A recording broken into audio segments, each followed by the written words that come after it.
When the ancient Egyptians invented bowling in 5200 BC, do you think they knew the Simpsons would reference it? There are many constants in this long-running series. The cast must never grow up. Something wacky must happen when they sit down to watch TV. And guest stars playing themselves must always be more boring than guest stars playing original characters.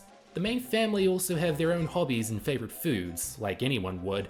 But in terms of sport, the whole of Springfield must bow down to its sport of preference: bowling. Weird, isn't it? None of the show's regular characters are directly associated with bowling, but it keeps coming back into their lives more regularly than baseball, and way more than footy. The early staff initially figured Barney could run the bowling alley, hence its name, Barney's Bowlerama, but that never really happened because of how much of a wreck he is. Still, Barney's Bowlerama is still floating in the corner of your eye in books, video games, and board games. But if none of the characters are directly connected to it... Barney, you're fired. Okay. Surely there aren't that many bowling episodes.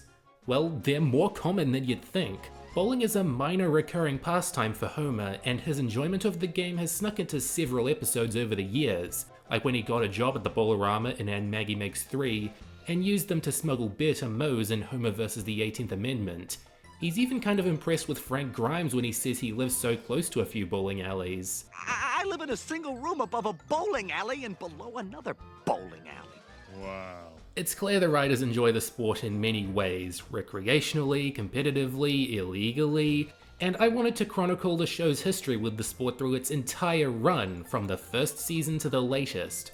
Bowling has popped up in many episodes, but I only wanted to focus on the ones where the sport itself is plot relevant, where the strike of a pen makes the plot go forward. So unfortunately, Aunt Maggie Makes 3 is disqualified, because underneath all the bowling jokes, it could take place at any dream job of Homer's. If it were eligible, it would probably be the best. Taking it all the way back to season 1, Homer's obsession with bowling balls causes his very first tiff with Marge. After being expertly foreshadowed in the preceding episode, The Telltale Head, in Life on the Fast Lane, he forgets it's his wife's birthday and hurriedly gets her something he would want, even getting his own name inscribed on the ball. So, guess what Marge does? She goes to the Bowlerama and plays a game out of spite. The problem is, she can't bowl, so a French guy there called Jacques instructs her how to bowl better while hitting on her. For as much of a homewrecker as Jacques is, you want to see more of him. Albert Brooks' guest performance really sells this dude's suave creep factor, and with Marge's relationship with Homer never really being tested in this way before, in broadcast order at least, you can buy that she's falling in love with someone whom she's sharing a new interest with. This is one of those season 1 episodes where the more down-to-earth mood really works to its advantage, since every member of the family is affected by this new force they haven't even met in person. It still has some season 1 animation quirks, like Lisa bobbing her head like a pigeon here, and pretty good jokes to go around. Jacques can be genuinely funny in places. You could eat off of it. You hungry? Yes. 4 onion rings! This little moment of them throwing out the pizza box always puts a smile on my face, and although pretty dark, Marge driving past a street of increasingly old couples is strangely amusing. But there are two C's that deserve special mention: Marge's dream of Jacques' apartment, namely for the mesmerizing color palette and impressive trophies. You certainly have a lot of bowling trophies. They're not for bowling, Marge. You're so naive. They're for lovemaking. And the ending, one of my favorite endings in Simpsons history.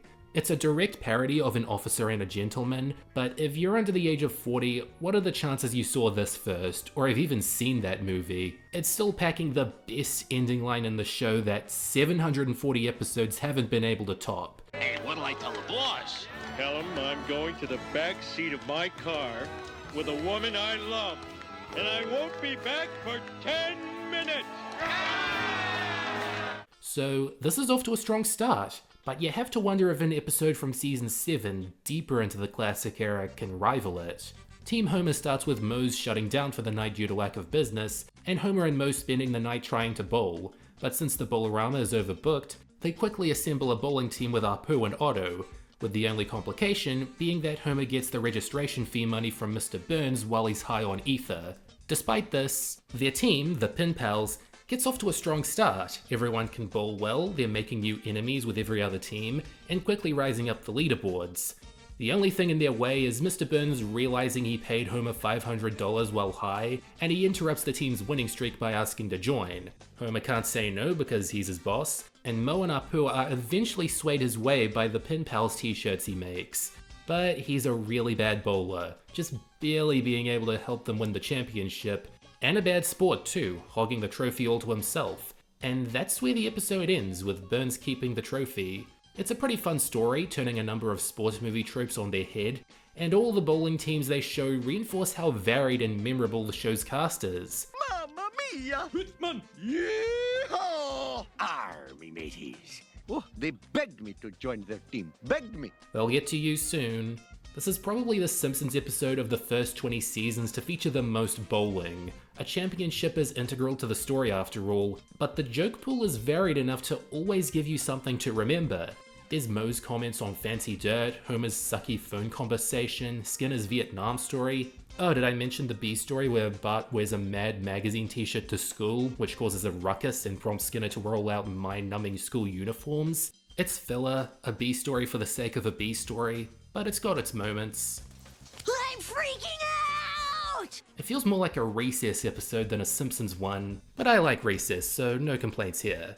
Moving forward 3 years to Hello Gutter, Hello Farter, that episode you might remember as the one where Homer bowled a perfect 300 game. Well, it's also the episode where after sleeping in for 26 hours, Homer goes to work, pulls Mr. Burns' teeth out, and he grows new ones while a cash register sound plays, attacks Homer in a radiation chamber, and forces him to eat toxic waste. Then he goes to play bowling with Lenny and Carl and becomes a superstar after bowling the perfect 300 game, which lands him guest spots on Penn and Teller and Hollywood Squares, where he bumps into now casual acquaintance Ron Howard, and Itchy and Scratchy are real. But after his star fades, he contemplates ending his life by jumping off a building and travels with Otto to the center of the earth. But Hans Moleman is now a different species of mole people, and then the plot starts with Homer deciding to spend more time with his children, but can only land with Maggie. Then he electrocutes himself to near death cosplaying as a Teletubby and tries swimming lessons with Maggie, but then he just goes to the beach and swims too far out and tries to walk on the bottom and nearly drowns, but Maggie is able to save him by simply picking him up and swimming to the surface, which Dr. Hibbert says is a completely normal thing children can do, just gain superhero strength to carry their overweight parents while swimming, just like it works in every family sitcom. I'm gonna kill you! There is so much more to say about this episode than I remember, but a lot of it adds up to a zany, disjointed story that can't decide on if it wants to be a total farce or a more serious examination of Homer's lot in life. There's only one thing it wants to be, and that's a bowling episode, and the scenes at the Bowlerama are pretty fun. Everything from Lenny and Carl's game names to the owner's pitiful celebration measures, there's some good bowling humor in this episode. Whoa! This is the greatest day of my life! Ow! And possibly confirmation that the events of this episode take place before Homer's enemy. Although it's quite hard to believe the average season 11 episode takes place in the same continuity as the earlier seasons. This would be the last episode about bowling for 18 years, although the Bowlerama would continue to make infrequent appearances and be explored in comics and video games, including the 2000 Konami arcade game, The Simpsons Bowling.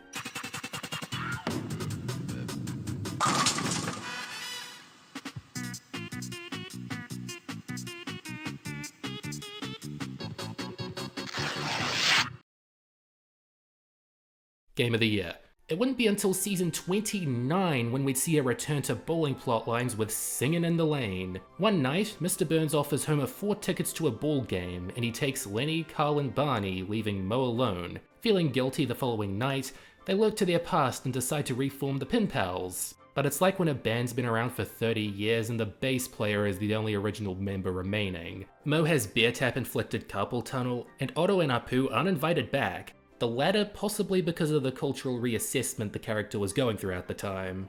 So regardless, it's a good sign if they're taking influence from a classic episode, right? Wrong, this episode's pretty bad. After winning the Springfield Championships rather quickly, the Pen Pals get into a competition with some younger, snobbier bowlers from out of town. Bart joins their team because why not? Lisa joins a team Bart's team is bullying because why not? And for a story that's now about Moe's leadership skills being tested, the jokes don't come from there, they come out of thin air from the most random sources. I don't mind a couple out of context moments as long as the main story has weight to it, but it doesn't. This reaches its head at the climax where, after having a completely random fantasy of owning a bar in France, Moe decides to sabotage Homer, but then they win anyway, and Moe's eventually fine with the end result. I wonder how many scenes had to be cut for time, because I feel like there are a lot of motivations glossed over just to get to the beginning and ends of these conflicts. Most fantasy comes off as useless, their rivals come off as one-note jerks, their rivals are just nerds who do their research off-screen. It's just unmotivated. So far, I think each episode covered is worse than the last to varying extents, but hopefully season 34 can save us. Like every season since the movie, I've heard this is where the show starts to improve again, so I have some hopes for it.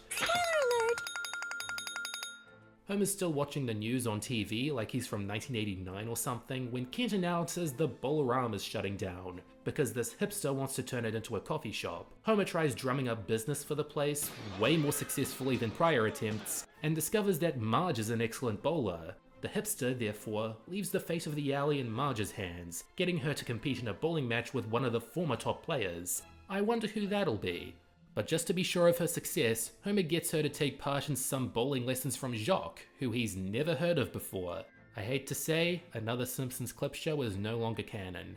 So Marge and Jacques hang out again, Jacques still flirts with her even though it's well over between them. It's not as cheap as other marriage crises in later Simpsons, mainly because Jacques is still fun to listen to. Here especially, it seems like they let Albert Brooks ad-lib anything he wanted and left it in. That's the funny thing about later Albert Brooks appearances. Even if the episodes aren't the best, he's still able to prop them up just by cracking jokes. I won't share any of his dialogue here. If you want to hear it, please watch it yourself. It aired like 3 days ago. There's still a chance to prove to Fox and Disney there's interest in this episode. Things take a strange turn when Homer finds out Jacques has still been obsessing over Marge, after Grandpa and the retirement home folks basically dox him, and they have a bowling ball sword fight for a while before Marge comes around to clarify some things, then promptly beat him at the bowling match, after which he's arrested for having an expired bowling visa. I'm happy they paired one predictable outcome with an unpredictable one, but as it stands, this episode's just okay.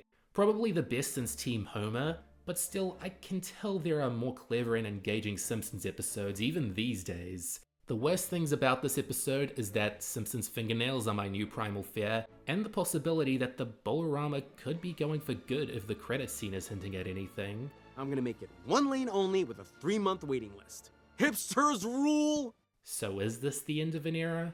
There aren't as many bowling alleys today as in the 20th century, but they're still easy to find in big cities. Small towns like Springfield, North Kentucky, not so much. It's not an essential business they'd drop everything to keep around, but there is something nice about the idea that Homer fought to keep it around, that can drive a Simpsons episode in 2023. Bowling episodes may have peaked in season 1 or 6, but it's something from season 1 that simply can't leave the show. It's a sport Homer can play, so it should be revisited until the show ends in the year. A lot of memories have been made in the Bolorama, with many different characters. And long may this be the case. Bowl on, Springfield.